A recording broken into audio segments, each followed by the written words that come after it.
كريمة لباني في البيت. الفترة الأخيرة ناس كتير طلبت مني منتجات الألبان اللي بتبقى بتتباع في السوبر ماركت، ونظرا لأن هي بيبقى فيها منتجات مش صحية وكمان بقت متوفرة بسعر غالي جدا، فالنهاردة هوريكم ازاي نعمل الكريمة اللباني في البيت بنفس طعم بره بالظبط، وهنستخدمها في الطبخ عادي جدا ومفيش منها أي مشاكل.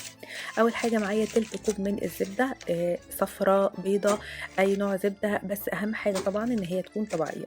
هنحطها وهنسيحها على النار، مش عايزينها تقدح، مش عايزينها تغير لونها، عايزينها بس تسيح. وبعد كده هنسيبها تبرد وهنحط عليها كوباية من الحليب بدرجة حرارة الغرفة. مهم جدا جدا ان الحليب يكون كامل الدسم، لو حليب بخيره يبقى حاجة كويسة قوي. هنضربها بقى بالهاند بلندر، في الخلاط، بالمضرب الكهربائي. المهم ان احنا نضربها جامد قوي بحيث ان احنا نخلي الزبدة اللي احنا حطيناها دي تدخل جوه الكريمة، ومع الضرب قوامها هيتقل. هنرجها بقى، نحطها في الازازة ونرجها ونحطها في التلاجة.